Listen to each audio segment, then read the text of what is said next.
Hit it, boy. Oh, we're live. Wow, there's André Pradtke on the screen right now. Time oriented. Oh my gosh, I need to be on the screen with somebody. My friend Niels. Hi, hello, Niels. Hello, Ryan. I'm happy we are doing our 81st episode today. And Yes, 80, yeah, 81, 9 times. We are doing our ninth episode, as I would like to say. And unfortunately, we don't have the moniker, the numeric identifier up in the upper left hand corner. So this will be an evergreen episode. So no matter when, no matter how.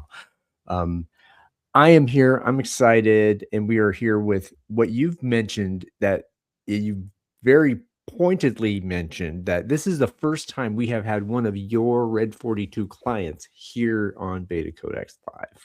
yes. And I think that this would be the first of many, hopefully, we'll say. Yeah, yeah. And so what I would like to do, we shall introduce this client. Would you like to say a word about our mystery guest who we've already said his name before? I can say that the guy we are about to talk with in this episode, our special guest, André Pradtke, he's a wonderful person, a delightful guy, a systems theorist, one of the smartest people I've ever worked with, I must say. And yeah, and we've been through a lot together already, and we will just talk about that. So here he comes, André Pradtke. Welcome to the show. Welcome to Beta Codex Live. Ta-da! Ta-da. Thank you very much. I'm quite surprised that it's the first time. I'm the first client on the show. Yes, yes. I think that's what I wrote. I posted this on LinkedIn. It's the first time we have a client of mine on the show, and yes, I also wonder why that is in a way. But it's certainly a distinction. But at least there's a proof there are clients. Exactly. Finally, we are. I promise I'm authentic. I'm an authentic client. Yeah. You in the age of AI, not sure if we should ever believe that, but yes. I think we could lift the newspaper of today, perhaps. So yeah. there's I even think more it proof. took us 15 or 20 episodes to have the first guest on Beta Codex Live. I'm not quite sure how long it took. It took a long time, and yeah, it shows how discreet we are. Yes, and never bringing about clients. Discretion. We keep those clients close to the vest, right? So that is true. That is true. There's another client I talked from Austria. Andre, I have never met him, but it's a company that Silke most of all has worked with, and I always keep pressing her. When does this guy Christian, his name, when does he come on the show? And we kind of never did it, but maybe in a few episodes. So first of all, Andre, good that you showed up. And why don't we go into Andre? One of the whole, who are you? Why are you here? And what is your purpose on the planet? How about that? Yeah, that's a good question. Okay, that's a very good question. Niels already told something about me. So I'm his client. He told that I'm smart, which is very nice. I hope I can live up to that now, to the expectation he brought in the world right now. I'm an entrepreneur. I own a company which is situated in Bochum. It's in the middle of Germany. It's a small software company with quite a big impact in Germany. We do software for workforce management, which is, for example, duty rostering, I think is the English word, like shift planning and parts of the payroll process and stuff like that. And we do that for hospitals, for nursing homes, so especially, or for fire stations, especially for social companies. We have around about 60 persons in our team. An important information is, which hints why I'm here, or hints at why I'm here, that we did a beta transformation nearly exactly 13 months ago. So 13 months ago, we started working in the cell structure design. and we of course do it since then. And before we had the transformation process, and afterwards we also did many things. Perhaps we talk about some of them. There's one thing we talk about for sure, and that is time-oriented software development, which is something we started. When did we start it, Niels? I think it was 4 months ago. In August, 5, 6 months ago, yeah. 6 months ago, yeah. August It has also been a while, and Mhm. we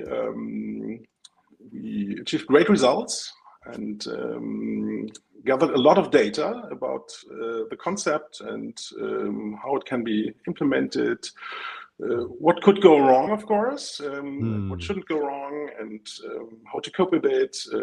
That I think are some topics we should cover today. And what is my purpose in the world? That's a very good question. What is my purpose? I think my purpose in the world, if it goes well, is to make the improbable probable. Ooh. Why are you saying that, André? Because the last thing, because I think that every... Why did you say you make the improbable probable? Why? What makes you say that? It's because whatever happens is somehow improbable. So always, there will always happen something. But if you want to have, if something particular should happen, it's very improbable, and that I think relates to the professional life as well as to the private life. So my son, for example, is a very improbable thing, and somehow I made it probable. Yes. Or my family situation, or my house, and I think the same is true for the company. I can say that this is an expression that we have used a couple of times, right? It's not exactly my own. It's something that I think goes back to, I suppose, Niklas Luhmann. Was it Hans und Förster? I don't know. It sounds a bit like The Hitchhiker's Guide to the Galaxy. You know, there's the story of the flower pot that turns into a whale because somebody turns on a device called the unlikelihood drive or something like that. Oh, the improbability drive. It was the improbability drive. Exactly. Yes, the improbability. Yeah. And the flower pot becomes a whale. Yeah. So here we are. And something that was improbable was the two of you meeting. I would like to find out how that improbability became probable. How did you meet? What brought the two of you together, and how did this whole thing get born? I can perhaps show it. Just give me a minute. You can. I think I can. It's still Visual near me because I talked about that a few days ago. And what brought us together in the first place, I have no idea what I had to go to my bookshelf. Is this book? Can you see it? Okay. Organized for Complexity. For those who don't. Yeah, organizing. I don't know the English title. Organized for Complexity. Organized for Complexity. Someone gave me this book, and I read it, and there was kind of a wow effect. It matched my thinking about organizations, my professional and personal, but it exactly didn't match the way my company was organized.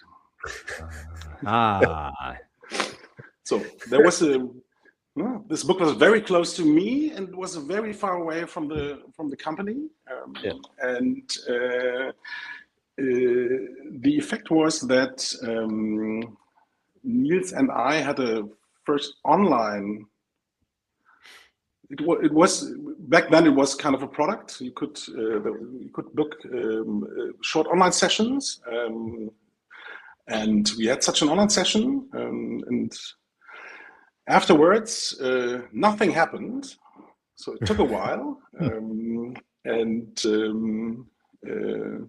to get started. I think it was nearly a year, and then we met, and then perhaps it says something about me, and then it took another while, and then we started working. And then the process really gained some momentum, which is quite typical for the open space beta process, because it also is time oriented. So if you decide to start it, you will quickly notice things happening, and you will quickly notice that you have to do a lot of things, like inviting to open spaces and etc. So you read the book, you got excited by the book, inspired by the book, reached out to Niels, had a conversation. It blew you over with his charisma and his inspirational ideas for what might happen. Somehow, yeah. Somehow that happened. And if then you break the ice, this happens, yeah. Yeah, well, you come into a relationship, you develop a sense of trust. I think we had a very good online session, by the way. It was a 2-hour session. The format is called Get Unstuck. People can still book it on our website. And André and his colleague Marco, I can recommend it. It's a great start. Yeah, and it was very strange. I think we had the best conversation. After that, I told Silke, "Hey, I just had an amazing conversation with 2 people from Bochum and so on, and then for a year nothing happened. So I had kind of forgotten about them, and then they came back, and we really got going very quickly. That was all in 2024. Yes. The transformation happened in second part. The transformation happened in 2024. Yeah. Mm-hmm. And so for 13 months, as André correctly said, they are beta, decentralized relative targets performance system, right, André? Am I right? Yeah. So we established all the infrastructure. We did some organizational hygiene, and so we get rid of many things, like 4,812 Excel sheets and sales funnels and the concept of departments and stuff like that, which was a big relief. And we even had a kind of free-floating time of working, where we only worked in the structures we developed in the open space, in the first open space beta, in the first open space. Sorry. Okay, I don't remember that. What do you mean? Maybe we only had zigzags and streams. Oh, that's correct. We didn't have departments anymore, so we didn't have department leaders. We defined some important work streams to switch into the cell structure design, and we designed so-called zigzags. So mini packages of work, which had to be done very quickly, like establishing the fast close or ensuring that during this period we still get new clients, for example, and so kind of sales process, but completely different. And so for the essential stuff, we had zigzags, and for the transformation stuff, we had so-called work streams. And it was like that was 1 or 2 months, right? Maybe 2 months. For you have to differentiate, I think.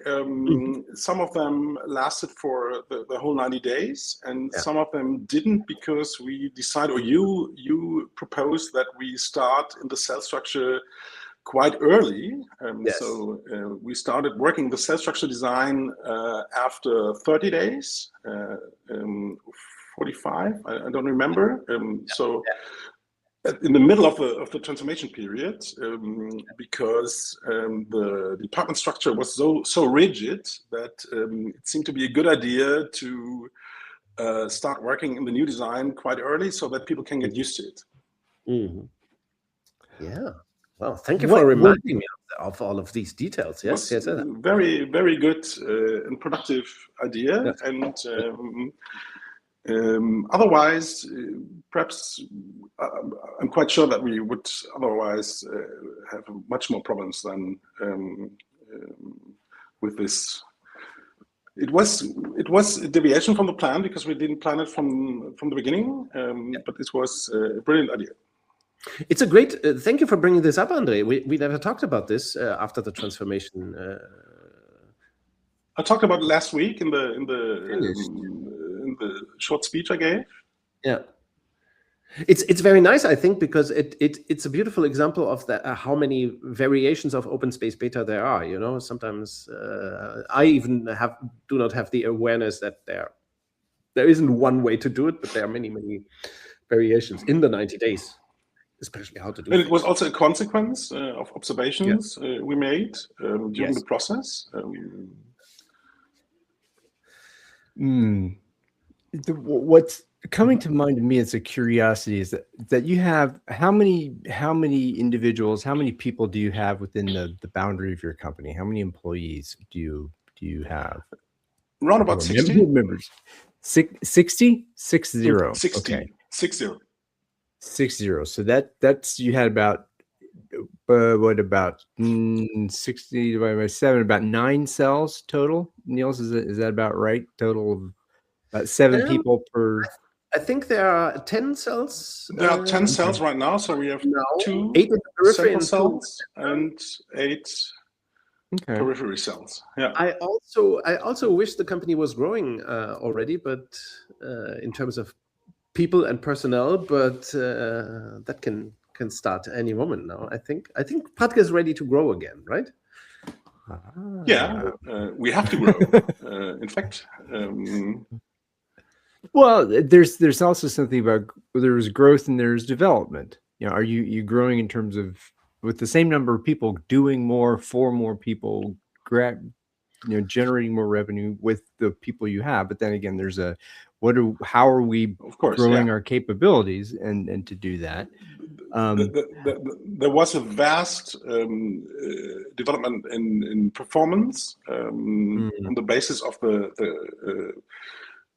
established team, and now we urgently have to start to get new team members. So growth is an obligation right now. Yeah, maybe we can mention that when we started working together, André, you had the performance wasn't all too stable. Do you want to talk a little bit about that? Yeah. What kind of performance problems you had and how the situation is now? Do you want to talk a little bit about that? I think it's worth mentioning. Of course. We had a very unstable revenue stream. So we had parts of our revenue stream were quite stable because we have long-term contracts with our clients, but other parts were quite unstable because it comes from new business, and new business in our area is something which doesn't happen every day. It's not like a clothing store where you sell T-shirts every hour. It's the projects are quite big, so it takes a time until you acquire them, and which makes the revenue stream unstable naturally, of course, and which may make some years very exciting, at least. So there were years when we made 50% of our revenue in the last 2 months, for example. And of course, you never can be sure that this happens. So you always have to think about what could you do if it shouldn't happen, which establishes a special kind of work rhythm. So you always have to be aware of what happens next, and do you need a trick in order to gain some revenue? Do you need a new feature you can sell? A new version of the software, and new release to drive up up the business in certain seasons, and so there was a huge volatility in performance, right? And this makes a difference for basically the whole team. Because if you want to software development is a process that takes some concentration and time, and if you always have to prepare to do something which creates revenue, it's not too easy to focus on long-term development. At the time when we started working together, I think we sometimes told me that you hated this kind of volatility and the unpredictability. Some of my gray hair is has been created by that. And now it happened. My son forgot his home keys, so I have to open the door. But I'll stay with you, of course. Yes. Just give me a second. I already told Ryan that this might happen. Something like this might happen. Let me just open the door. Okay. This is one of the beautiful parts of doing this live. I love this kind of stuff that just is unexpected things. Everything can happen. Stuff. Everything can happen. Okay, I'm right back. But I think the family is working again. I'm not being indiscreet if I say this kind of volatility caused a lot of stress for you. It also meant that it's a distraction. It was basically for you as an entrepreneur. It was terror, right? And you told me that you wouldn't do this much longer. You couldn't. It made you sick, so to speak. So some more constancy. Have you accomplished a more constant business situation? Yeah, the business situation is very. I know the answer, of course, but I'm still asking. He knows the answer. He knows the data. We did a business model transformation during the course of the last year. It's just a rental model. So it's just a monthly plan, and the consequence is that the revenue stream has become much more stable and much more predictable, and we know that the company is profitable since the 1st of January, which is a completely different. It's a totally different economic situation for the company. We should highlight, I think, André, when you went live with the decentralized model in November 2024. And you never, even before you changed the business model, you never had a non-profitable month. There was no month with a net loss. And that didn't exist before.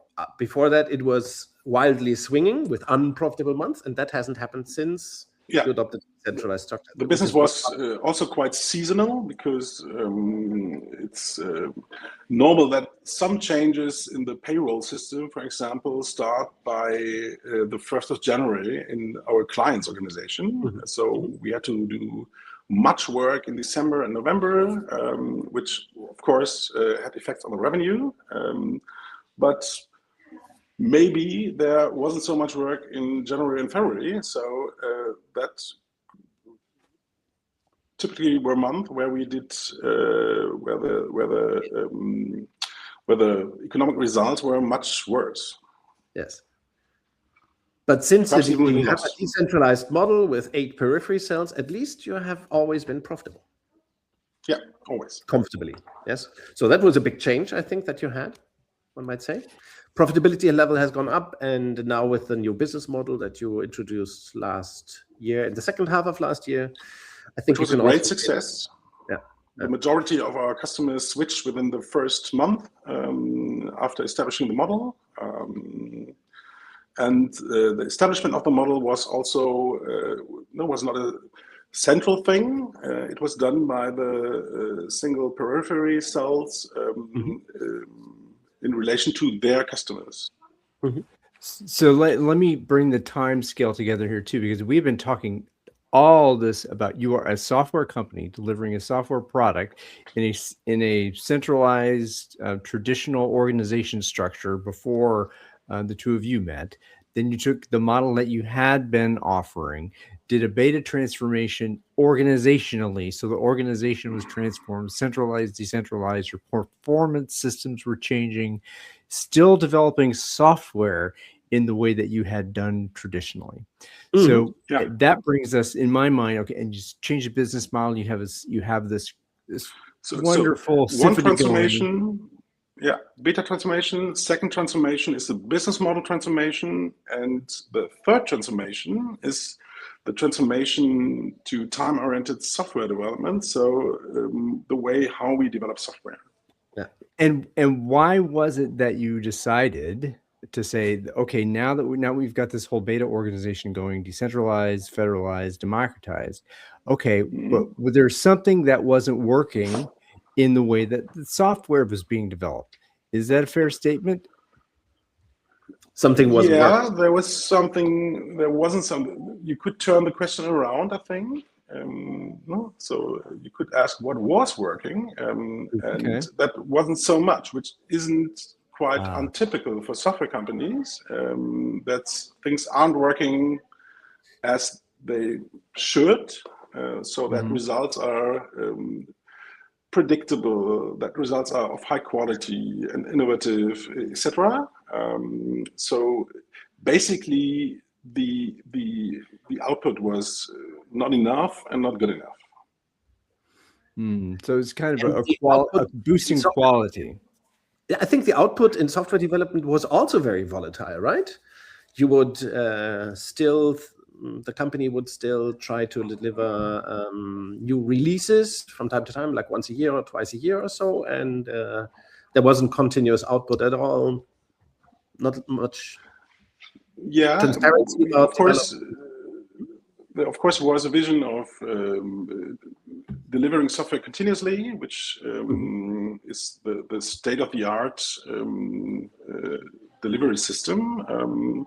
But we somehow didn't get there.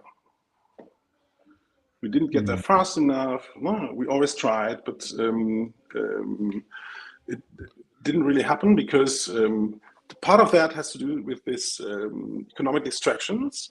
So that we had to change plans in order to create revenue. And part of that was also because the system we were working in, it was kind of Scrum, as it is always kind of Scrum when you ask software entrepreneurs. And it didn't work very well. So we never achieved what we planned, basically. We always planned something, but we always planned something, but we reliably never reached it. Yeah. It was, for me as an entrepreneur, it was a nightmare. Wow. So you weren't getting twice the work done in half the time with Scrum? Really? In Scrum or without Scrum? Yeah. There is a famous book, André, not sure if you know it, by one of the creators of Scrum. It didn't work that way. Working quite that well, right? I sometimes wonder if Mr. Sutherland really believes what he writes in that book. But okay, yeah. It wasn't working quite so well, right? It wasn't working at all. And pardon? And well, I was going to say, and that was, so was it you wanted it to be better, more consistent, better software, more regularly, and you wanted a better rhythm with that, and you were working in a capacity oriented mode, right? So this number of people can do this much in these many days. We come together. And were you in software teams at that point? When you decentralized, how was software being developed? There was a software development department with the typical at the beginning before we transformed, because now all the software developers or the former software developers are located in periphery cells, which is something we could talk about because there were lengthy discussions about this, if it's possible, and it is possible, and it's a very good idea from my perspective to do that. But we had a classical software development department which utilized kind of Scrum.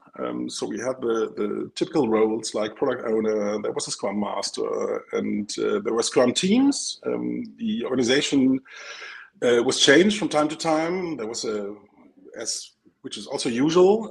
Like there was a front-end team and a back-end team, and there were feature teams, and there was just one big team, and they did refinements and sprint plannings and sprints, like 3-week sprints. And at the end of a sprint, you recognize that only half of what was planned really happened during that time. What did you do with the other? What did you do with the other half of stuff that didn't work? Did you just carry it over into the next sprint? Did you get rid of it? What happened? Therefore, you know this thing called backlog? Oh, yes, I do. Very well. Yeah, so this is the stuff that stays in the backlog. You discuss over and over again in order to somehow get it done, but probably it never happens. And this, of course, has some reasons. The system basically didn't work for us. So, which has nothing to do with the team. From my perspective, it has something to do with the system. Right. This is the core part of what the beta transformations are all about. Don't work with people. People are not the problem. The problem is the system and the relationship. One of the things that I think it's fair to say that during the beta transformation, we got to this part of this. We knew that part of the solution was to dissolve the software development department or area, and to decentralize it. To distribute software developers in the periphery cells, right? Having one developer or two developers in each periphery cell. So you did that, right? But still, the developers started understanding the business much better, which was an improvement. But still, the software development per se, it didn't improve that much, right? The quality and the speed or the flow didn't improve much. So last summer, I think we sat together and said, this is not enough, right? Yeah, there had to be an idea how to organize software development, because just it had an effect, having software developers in the periphery cells. They got into other parts of the business. There were, for example, software developers discussing with clients about our subscription plans, which was unthinkable of a few months earlier. And I think most of them really enjoyed it and learned a lot. And they started developing features for their customers, which was also part of our idea of decentralizing the software development into periphery cells. But on the other hand, there had to be an idea how to work together on the basic software stack. We have, because we are not doing client-oriented software projects. We maintain and develop quite a huge software product. So, which kind of is a long-term, an eternal perspective. So there has to be a model in which we could do that. And Niels came up with this idea of time-oriented software development, and with reference to Ernst Weichselbaum. And this was a game changer. So, okay, Niels, you were observing what was happening at Pradtke. You knew what was happening, how business operations will change with a beta organization. What light turned on for you based on what you saw at Pradtke that would say, oh, how do we now we could really do this with software, and it would be foundationally. I think it's important to mention that I was terrified by the situation at Pradtke, because as André explained, we transformed the organization. I helped them transform the business model, moving to a better business model and so on. But I mean, André and I, we always had this discussion that development still the software development still wasn't okay. It wasn't good. So I was kind of terrified, because even though I have been a member of the Agile movement for 2 decades or so, actively. And speaking of, I'm not a software developer, but I had been involved, and I worked with lots of software companies, but I never had touched the way the development process was organized, right? It's not that I was just talking, but I never had thought of something to substitute, Scrum as usual and Agile as usual. So I was a bit terrified, right? But then luckily, as André says, I had this idea of combining Weichselbaum thinking, time-oriented thinking, with software development, and I had this notion. Okay, we need an okay point, and that happened, I think, in July last year, and that was the starting point of time-oriented software development. And so, what was your response to that? Life was 2 months, I think, right? I had this basic idea, I think in July, maybe I told you, André, at the time, I have a hunch now, I have an idea. And then there were the first drawings on the flip chart of the typical, now famous TOS structure, like the list, the conceptualization, the okay point, and the realization. Then it got clearer and clearer, and then we started implementing it without knowing too much about it. Yes, I also remember, André, you were on holiday when we started talking about it in the company. You knew about it, but you weren't there. And I remember the first conversation that I had at your company, André, about Toast was with Sebastian, the CTO, and co-creator of Toast, and with Mark, the other general manager at Pradtke. And Mark has this thing that he usually, when you tell him something new, when I tell him something new, he's the kind of guy who goes into the devil's advocate position and counter argues against this thing. But when we talked about TOST, for time-oriented software development, for the first time, he didn't do it. That was very strange. I got really nervous. I got really confused. He didn't counter argue. It's kind of a first time as well. Yes. So we had this conversation, and Sebastian had this face, and Mark had this face, and I thought, okay, this is easy. This might work. And I think the start was there were 3 sessions, the last of which I also attended because my holiday was over, but where we presented the concept of time-oriented software development to all our developers, which was it was quite an interesting situation, because the reactions were completely different from person to person. There were some persons celebrating which were enthusiastic about it, and there was also some persons saying that that's completely impossible. Software development can't work that way. You can't do it. Of course, we shouldn't do it. Yes. What are they saying now? Those folks, are they still employees, or have they realized that there is a better way than Scrum? One of them, in fact, isn't. I think that perhaps he still thinks it's impossible while it's happening. And the others are, and what they experience is that our software development output simply is a multiple of what it was before. And that they are actually developing and even more important, delivering software to our clients. And not every 18 months, but on a day-to-day basis.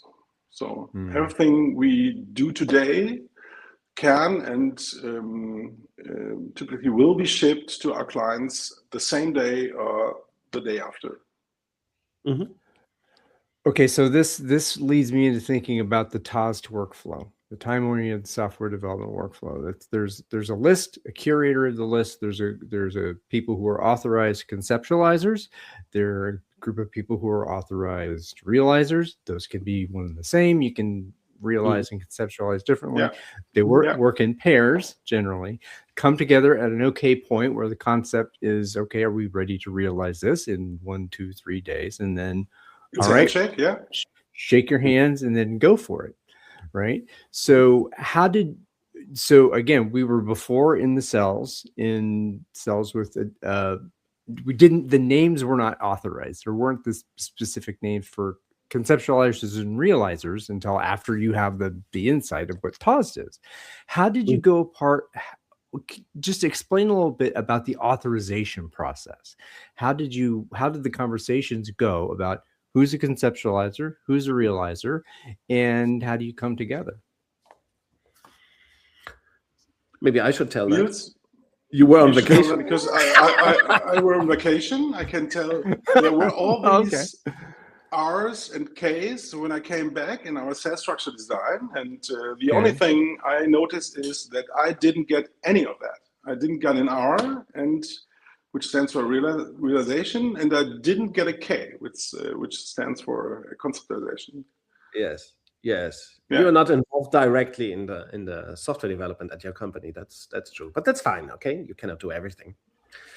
But yep. No, I was going to say, well, someone has to curate the list, right? Their word and they also told me that I'm not suitable as a conceptualizer. That was tough, I think, for you, André. You that was tough. You took that personally. Yeah. No, I didn't. But you could still grow into it. I got the point very quickly. But here's what Ryan, your question is to the point. In this case, as André wasn't there, I think I should tell this part of the story. After we agreed, after Sebastian, Mark, and Mark, they agreed, and André had agreed first. I mean, André was the first to say, "Okay, we go time." We can say I was the sponsor of this process. Yes, you were the sponsor, definitely, even though you were on the vacation. But you were there, and I kept you always mention that now.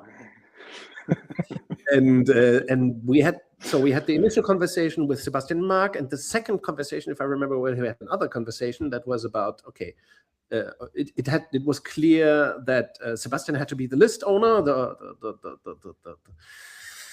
let's say the person owning the list of items. That was no big the list.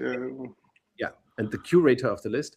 But the question of how many developers do you really have? We had to solve that. How many developers are there who can work on the list?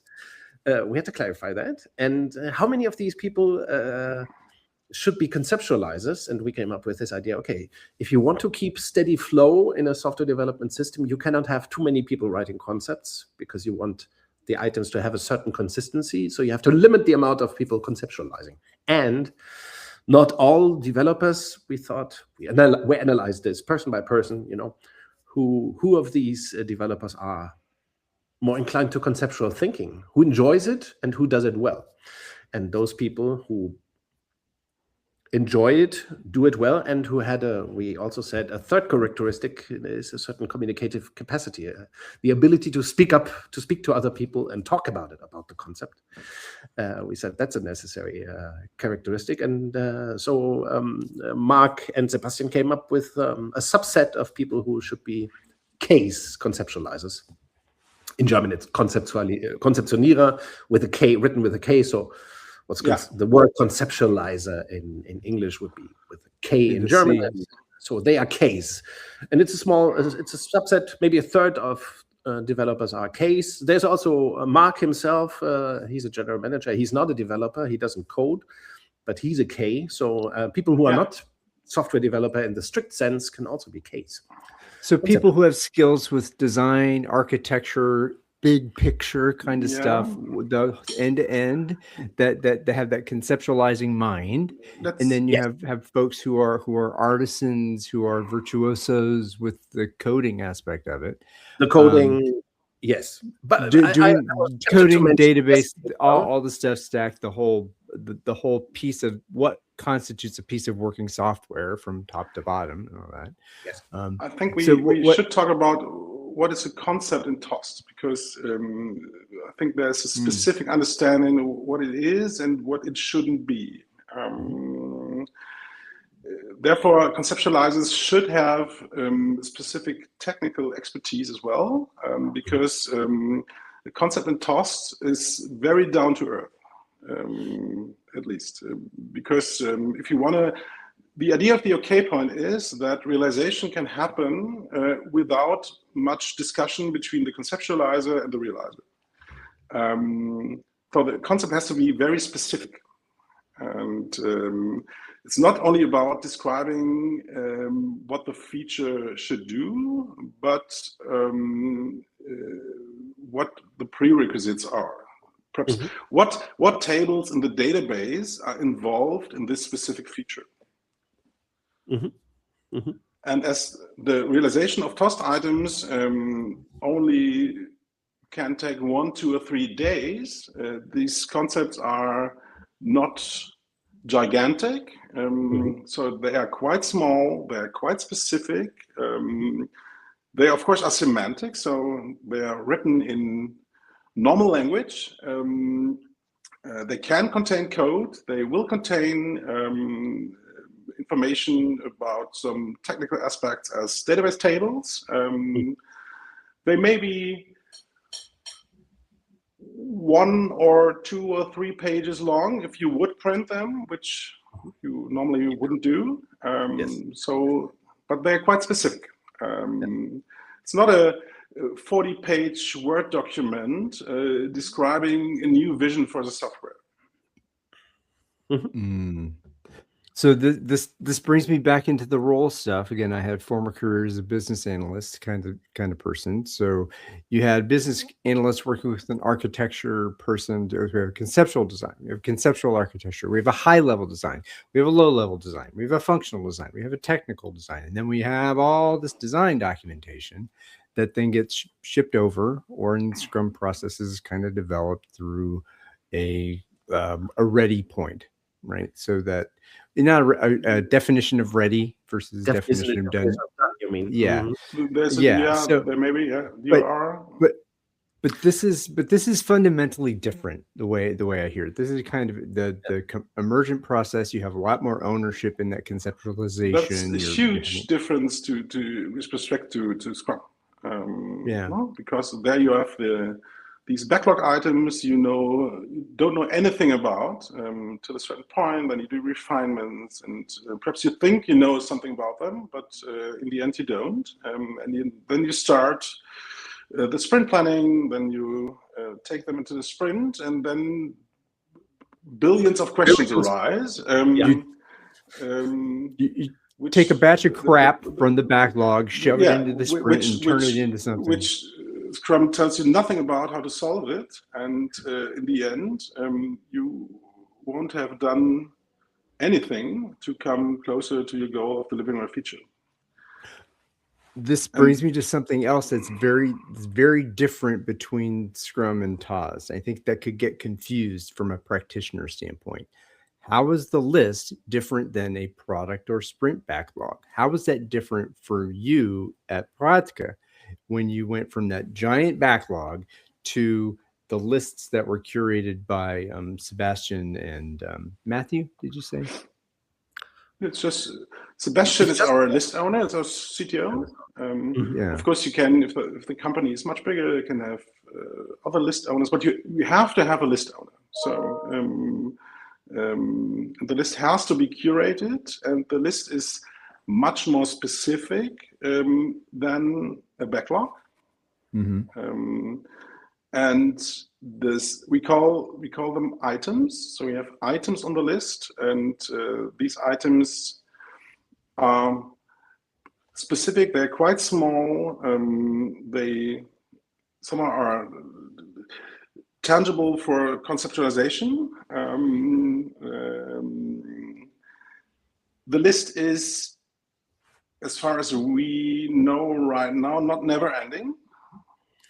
It ends. So we are talking, it ends. So you will start once in a while, you'll start new lists. You have kind of a goal so we, for example, have on our list 1, we currently have, there were 700 items. Currently, there are 150. So it's a big thing. It's a big project. It was a big thing. Yeah. It's a big technical transformation project. But we have an exact idea when it's done. So this project is done when the list is empty, and we know where we are every single day. And that's something which would be impossible with a backlog.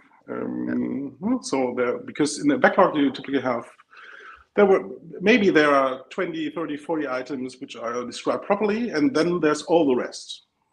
Yeah. All these bubbles you will have to think about in any further refinement session, and basically you know nothing about it. And that's why curating the list is such an important job. Because if the list isn't curated properly, there is lots of confusion and there's lots of waste in the process, and therefore list ownership is a very important role in the process. But the list is completely different than a backlog. So it's much more specific, it's very precise, it's curated all the time. And you don't curate only the top of it because these are the next things you might want to do. So we always look at the whole list. And of course, sometimes we discover that an item might be too big, so it has to be separated in 2 or 3 items, and we change the order of the items all the time, because it makes sense to work on the things in a specific order so they don't block each other, and that's curating the list. And you're working at that from the whole list standpoint, that it's not as if there's this one little pathway from backlog to sprint to No, you're working, it's like you're working in parallel, I would say, versus.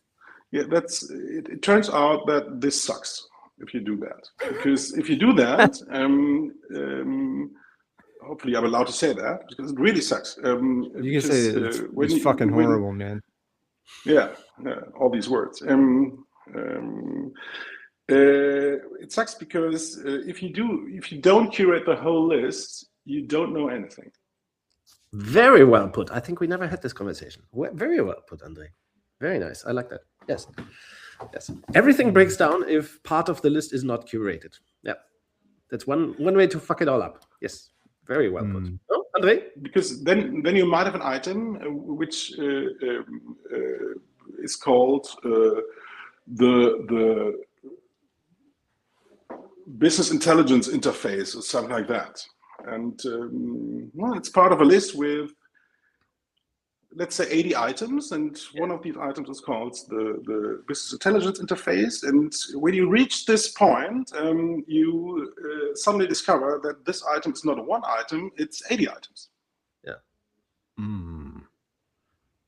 And the hypothesis is that you can know it, you will know it in advance. It's no problem to know that in advance. The list is like human hair on the head. You have to comb it every day, all of it, if you want to have it combed. So you mean you just can't comb one part of the list, and that I'm gonna comb this, and then I'm gonna go out and do stuff, and I come back and comb that. And not curating the list can lead to process breakdown or slowing down. We have seen that, by the way. It has happened. Yeah, we had that. We didn't look at the list properly and had a series of problems, of serious problems, to say that. And the only way to cure that was curating the list. And, so that's an art. List curation, and yes. And it's one way to guarantee flow is that the items have to have the right size on the list already, or a good size. They cannot be too big. They must be understood. People will not take always the first.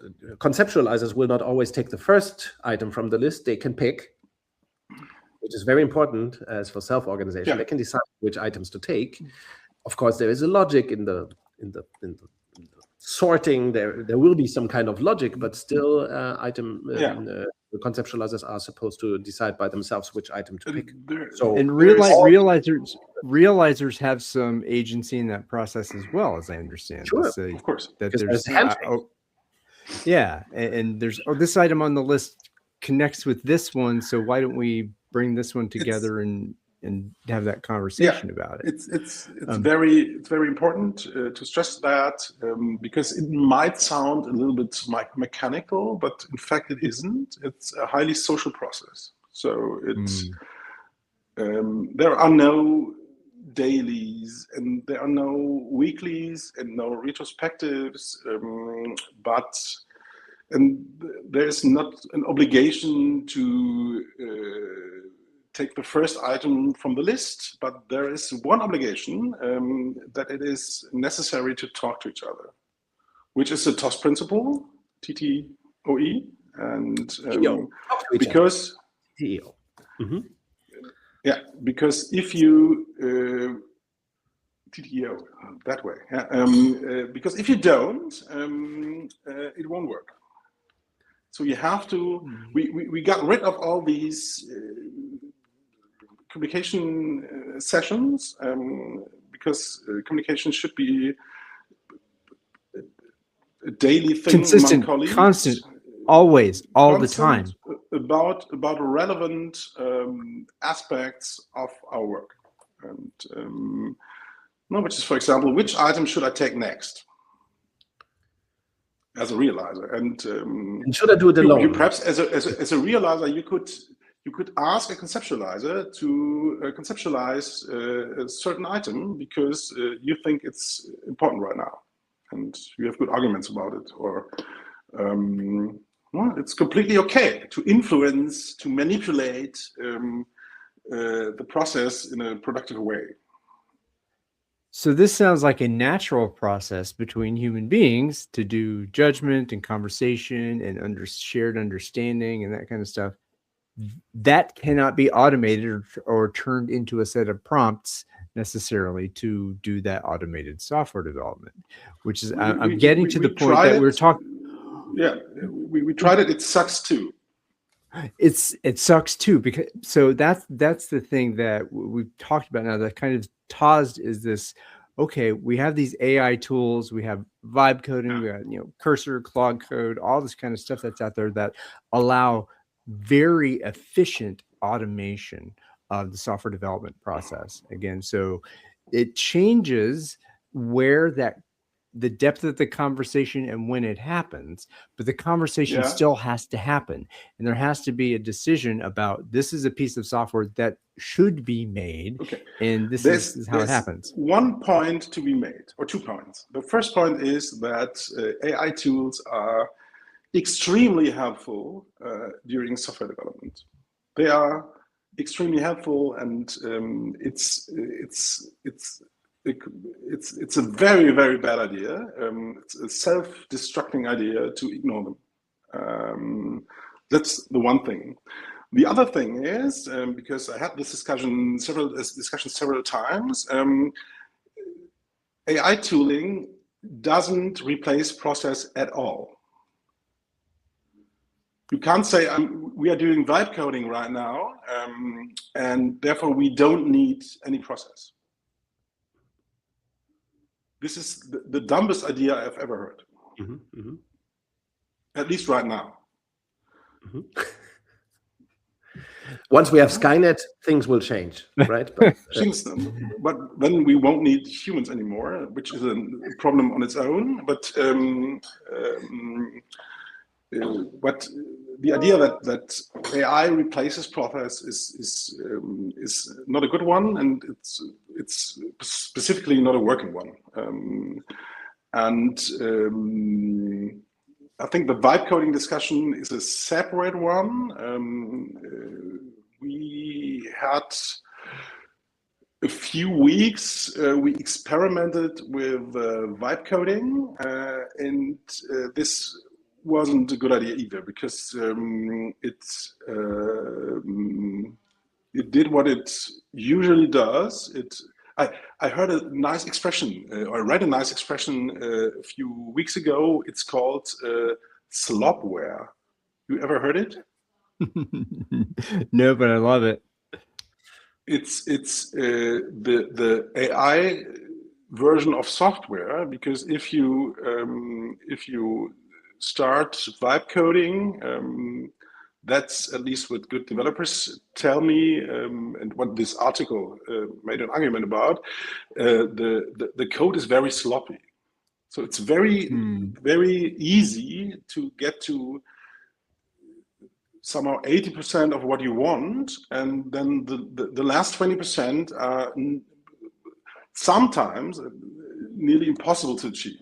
And in another article I read that the most used prompt in software development, vibe coding, is "please make it work."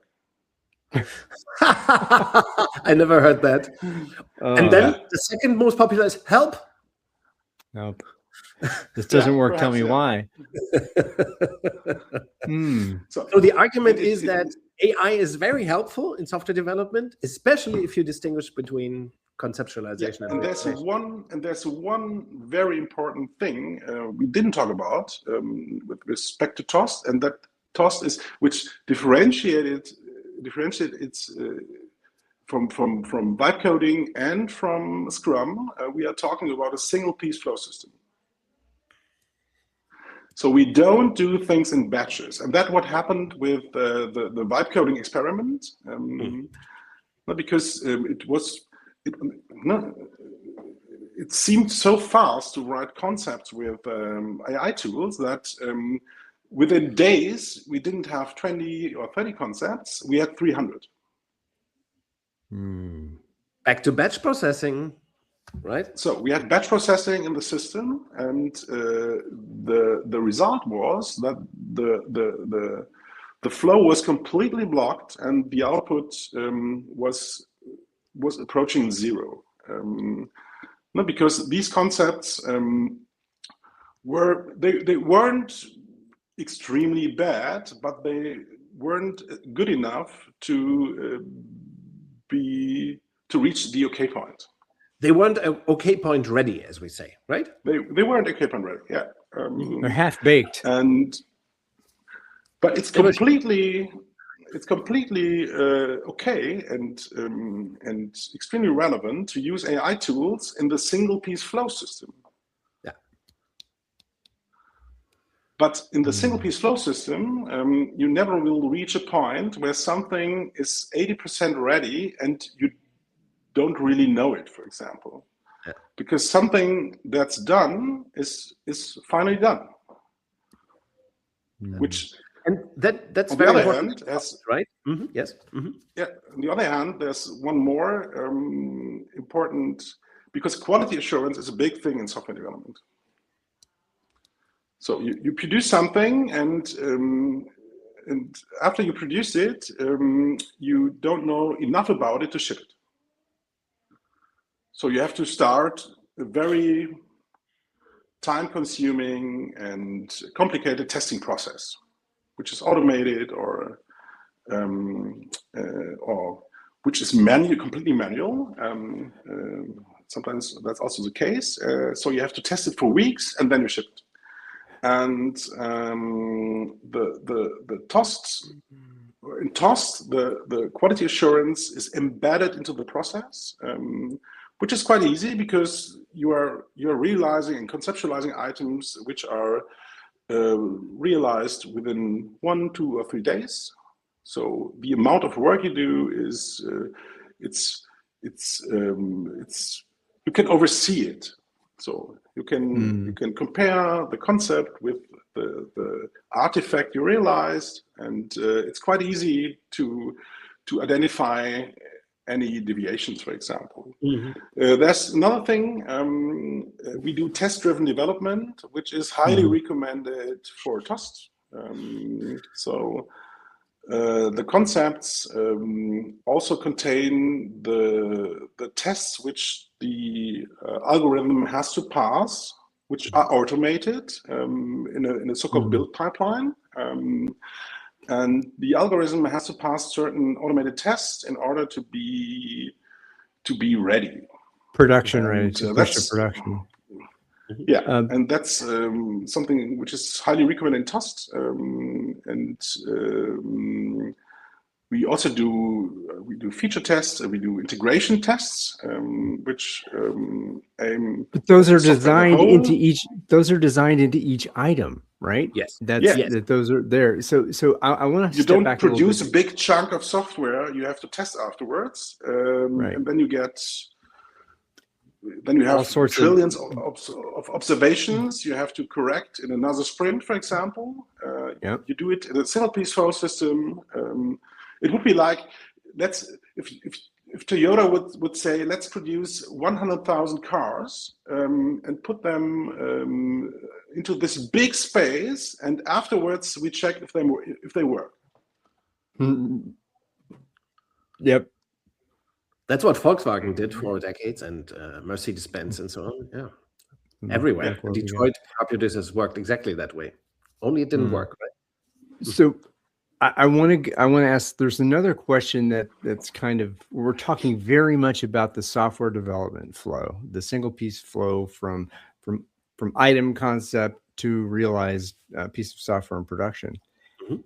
In the 60-person organization that you have, how many of them are involved in that flow from item to production? Is everyone have an active part of that, or there are people who are peripheral to the software development process? What is peripheral from your perspective? Means that they're not, like you were saying. I'm not a C, or I'm not a K, I'm not an R, I'm a whatever. How many people are working in software development in some capacity? So list owner, case. So we have 20 people which are list owners, which are conceptualizers, realizers, or 20. Now let me say 25. So 25. But in the end, of course, all the periphery cells have to do something with the software development and delivery process as well. So, which is also a social process, because you can't just deliver software and watch what happens, because you should be in a constant dialogue with your customers about what's happening right now, which is crucial for continuous deployment regimes. No? Because you don't have big releases, which you advertise, and then you have release notes and training sessions and all this stuff. You deliver software on a daily basis, which establishes the need for a different kind of communication process with your clients. Which is also much more constant than in release regimes. Exactly, because the way I'm thinking of this in a traditional way, like enterprise software, for example, we have a whole piece of feature set that we go all the way from requirements, design, analyze, all the stage gating, and then the test phase is this giant ball of, we need user testing, we need developer testing, we need integration testing. You talked about those. The thing that piques me, and why I asked the question about how many developers you have, is that user acceptance testing is one of those things that, okay, we're done with all the tech work. Now you users go figure out whether it's worth anything. But what it sounds like to me, and I want you to validate this, is that the user acceptance testing is part of the development of the concept, that you're bringing in the user need, the customer want into that feature, and involving them in the test design process. That's what it seems like. But how deeply are the users involved in the software development process? Does that make sense? Am I? I know what you are up for.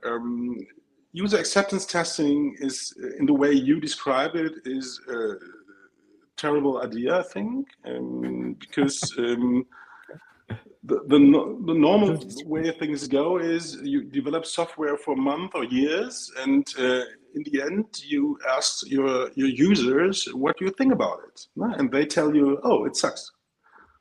Well, this isn't right and that, and no, then you have to correct the whole thing. Something which happened at Pradtke several times, and I don't know one software entrepreneur who doesn't know this scenario. And let's go back to the concept of the item. So you break down things in items, and of course, this breakdown process, if you do something new for your customers, well, it's a good idea to talk about it. There are tons of ways to do that. You can visualize it, you can describe it, but in the end, you break it down into single items, which are conceptualized, realized, and delivered. And what we deliver are typically usable, let's call them micro features. In the end, they come together as a software module, for example. But we deliver micro features, and these micro features can also be delivered not to all of the customers, but to specific customers. Perhaps to customers we talked about these features, or with whom we talked about these features, so they can use them on immediately. So we talk about them, and 3, 4, 5 days later, not a sprint later, not a year later, they can have a look and they can evaluate if this is helpful or if this works as expected. And the best case it does, because we did a good job of communicating about it. Otherwise, things may have to be somewhat corrected with which, but this means to create a new item. So it's not the refactoring of an existing item, because the things can only flow into one direction. That's something Niels always says, like a mantra. The river only flows, or the river flows only in one direction. It's, I think, also a Weichselbaum thing. It is, yes. It's a Weichselbaum. It's a very, very wise man, and a management philosopher, and therefore, if something has to be corrected, it's another item, and we conceptualize it, and then we realize it in 1, 2, or 3 days. That's another important thing, that items shouldn't be smaller than 1 day. It's not a very good idea to have minute items or 5-minute items or 2-hour items. If this happens, items should be, or several topics should be grouped into one item, which can be realized within 1 day. Why is not efficient? Maybe we should add, it's necessary to insist on the daily rhythm, because that's a human rhythm. The daily portion, that's also a Weichselbaum concept, we don't want a day's work. Cost is not about speed. It's about reliability. It's about rhythm. It's about entrainment. It's about feeling safe that during the work you get shit done. But it's not about getting shit done in 2 hours or in half an hour. It's not about speed. It's about reliability. It's about a human rhythm, and that's the daily rhythm. Yeah. So an item isn't always a feature. It can be a bunch of things that you touch, a bunch of features that you touch in an item. It can be, right? It shouldn't always often be, but it can be. It can include an item. A 1-day item might include 5 fixes to a software or something like that. Which is a very nice way to work. Yeah. Yes. My wife is a veterinary doctor. She They have a daily portion, has her, right? yeah, she has her own practice, and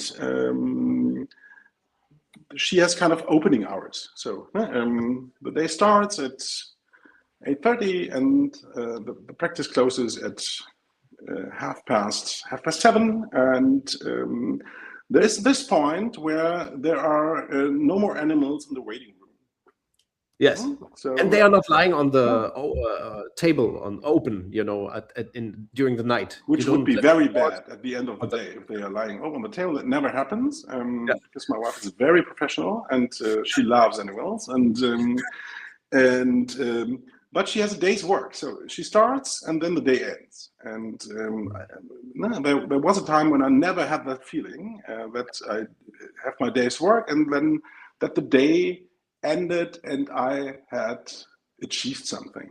And that's something that is built into Toast, that you have this daily portion of work and you have this daily feeling of achievement, which is quite real in continuous deployment systems, because if you did your daily portion of work and the item you realized passes all the tests, it's delivered into production, directly into production, and you know that in this moment that 300,000 software users or even more can start using it.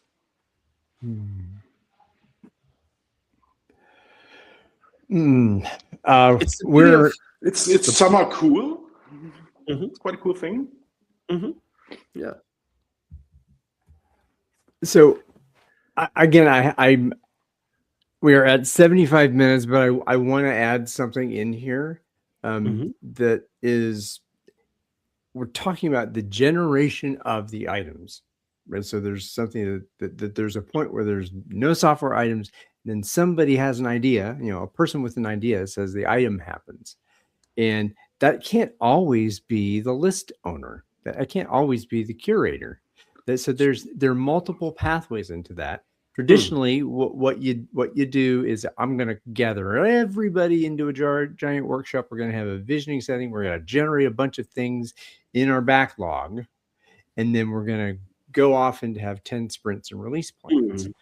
But this it's in TOS. It sounds like that is a process that is continuous. That the item generation process is continuous, and that happens. Am I right? And how does the item generation process work from your perspective, Andre? We are in a special phase right now, because what we are doing is technical transformation. So we were able to define 2 lists of items for this transformation phase. And the cool thing is that we exactly know where we stand. I think that's unseen in the transformation business, that you exactly know where you stand. And we can quite precisely tell when this is done, and which will be end of March. And by the way, when we talked about the transformation process, we always talked about that it takes years. It will take 2 or 3 years, and this process will, under TOS conditions, in the end, take 6 months. Not 6 months. Around 6 months. So it's a lot faster and a lot more reliable, and it's not a black box, etc. And on the other hand, there are, of course, there is a next list. So there's a list 3, and list 3 also has a list owner, which is our CTO, and there's the easiest way to get things on the list. You shouldn't have 20 lists. By the way, this is a bad idea. That's something that it's like the backlog thing. So you have a backlog with 6,000 items, and the only thing you know is that 4,000 of them won't be realized. That's the only thing, but you don't know which, which is not a good situation. So you should talk about, which is completely fine, that you talk about the next month of work, the months of work, not only the next month, but the next month. So perhaps 3, 4, 5 months, because one excellence of TOS is that you are very reactive to things, because you can change the whole agenda within 1, 2, or 3 days. It's no problem. It's built into the process, and so the easiest way to influence the list is to talk to Sebastian. Of course, it's Sebastian's job to fill the list. So Sebastian also should talk to people, and it's a very good idea to involve clients. In the end, from my perspective, most things should be clear anyway. So for me, it's, of course, Niels will challenge me after the session, but for me, it's quite clear which the next topics on the list should be. Which list are you talking about? Which is also, pardon? Which list are you talking about? 3. Perhaps also list 4. Just to clarify, Pradtke now has 2 lists. They are operating, but these lists will be exhausted at some point at the end, around the end of March. So of course, list 3 is in the air, right? Like love is in the air. So a list 3 and also a list 4 are in the air, right? But they are not being worked upon. They are drafts, so to say, but they are not in production. Not being worked upon. We don't have them as technical artifacts in our GitHub repository, but of course we might have a notebook where things that should be on the list 3 are written down, and so you, André, as an owner of the company, you have an idea of what list 3 is about, and an idea what list 4 is about. Yeah, is that?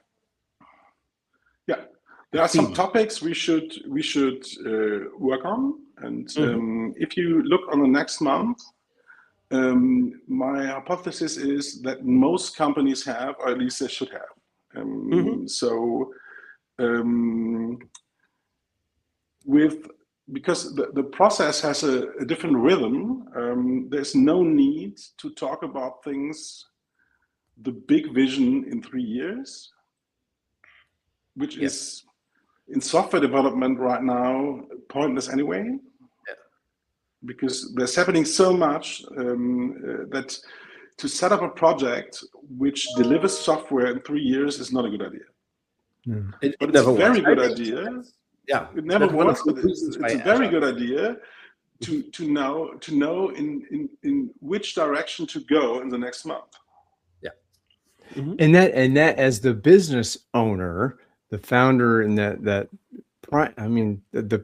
the central authority, for lack of a better term, you're working on the business of the future. Niels, you and I talked about that what the managers, the owners of the business, have the responsibility to design the system that is as it is going to evolve. There's the system that's running, and then there's the system that goes forward.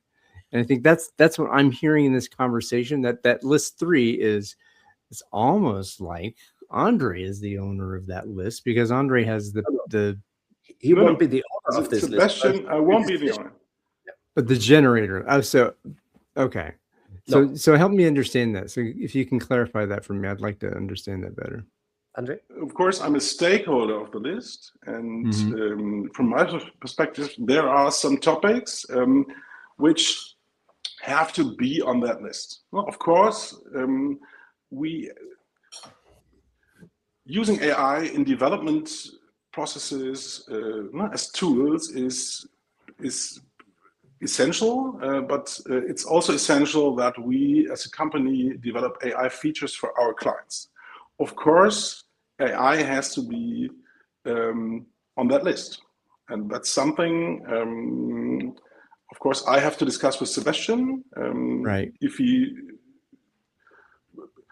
best case is, as a CTO, he should have this idea on his own. So it should be completely clear for him that AI has to be a part of that list. But if it isn't, it's the moment I should talk to Sebastian. Right. And ask him, hey, what's up? Why isn't AI a part of our list tree? But also there might be different certain business urgencies that would tell you, okay, we have to have that kind of list. Yeah. We have that kind of list. Perhaps there are brilliant reasons not to have AI on that list, because AI should be on the 4th list, and the list for 3 has other purposes, for example. That might also happen, but this is also this is not, at least in the end, this is also a talk to each other process. Yeah. That was the aha that came. Okay, so you're in conversation with Sebastian about what this list ought to be. There's that ownership, and that while you're still working on it's this, quite a typical question. I got that kind of question last week during a session I had with Silke. Afterwards, many people came to me and talked about TOST, and they always asked about disaster scenarios. So what happens if the developers don't coordinate properly and things they produce don't fit to each other?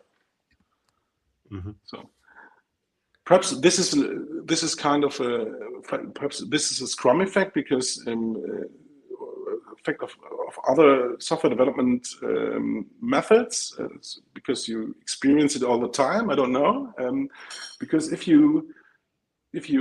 because it isn't a very good idea to produce things that don't work well with each other. You shouldn't do it, and so you should talk about. So you should talk amongst colleagues about how to avoid it. As soon as it happens, not waiting until after the sprint review or something. I think what's happening in the agile scene. I see this constant at every agile conference I've been in the last few years. There is a discussion about team topologies or something, and how that connects, how teams should be different if the work is more interconnected or less interconnected. But I think all that is futile nonsense, because of course the software is interconnected. And in TOST, you can experience it every day. So you can just have a look at the software, and you can check if things work well with each other or if they don't. And then you solve them. Because you realize something, it takes one day, and afterwards you can have a look at it and can check if it's behaving like it should, and if it's behaving properly with or in relation to the other part of the software. The river only flows in one direction. That's the principle that explains that, right? And all this this integration testing, of course. Now, all this other talk about interdependencies is not flow oriented, right? That's behind it. It's again the philosophy of batch processing or so on that's creeping back up. Yeah. Very good point. Oh, wow. This has been fantastic. I can't believe we're already at 90 minutes. I feel like we could probably go another hour at least. Yes, and we should do so. We should have another. I agree. André, do you want to add something? Did we miss something that's worth mentioning? Oh, we of course could talk about a lot of it. I think we covered quite a lot, which is important to us. And I also learned a lot. Thank you very much. And I think you had some very, very, very good questions. Ryan? Yeah. I have to think about that too. And because TOST is developing. There are some new possibilities, and to incorporate customers into the process, and I think that we should have another look at that. Yes. And yes. I think there are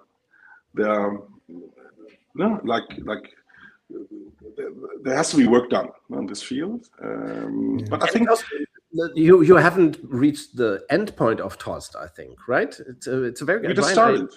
I loved Ryan. I loved that question as well, because it made me think, oh my God, That's certainly a point we should think about how to do. I mean, Pradtke has to think about how to do that more. Integrating how to integrate clients in daily flow software development. That's a very interesting aspect, right? And how to maybe conceptualize how to build that into Toast. We haven't thought about it. As Toast is so new, we have a development opportunity with Toast as well, of course. Yeah, and that was the thing that I didn't get to say that I wanted to say that just came up now, is we're talking about a very fundamental beta principle about the periphery informing the center, because that's the periphery is steering, and then of course that's a conversation about what the core of the business is. From Andre, from you as the founder, that the periphery informs the center, but the center has a responsibility to innovate for whatever unarticulated need might happen in the future. So it's this whole end-to-end process of, it is a circular process, as Mary Parker Follett might say, and it's a beautiful process. So that it is beta beauty applied to the future of Toast, I think. So. We interrupted you, Andre. You wanted to add something? Sorry for that. I told you I would do that occasionally, so I warned you. I did first, so yeah. I can live with that. But you're used to that. Yeah, I'm used to that. Yeah. All right. When it's over, it's over, as we say in open space. So maybe it is over for now. Thank you, Andre, for showing up here and really, I've been so impressed and so joyful that you gave us your time and energy today. So, all right, Niels, I think we're. This was lovely. Thank you very much for showing up. Thank you for having me. We didn't talk about relative targets. Maybe that's a topic for us to discuss next time. Measurement. Yeah, we didn't talk about measurement. No? Reporting? Yeah, reporting, measurement, all that stuff. It's a good topic. Yeah. And why a fast close makes all the difference, maybe. Right. All right. Okay, so I'm trying to play the music to play us off. Yes, we can go plan stuff in the future. Thanks everyone out there who've been watching for the precious gift of your time and attention. Be more beta, be love. We're in this love together, as Algero would say. So check you later.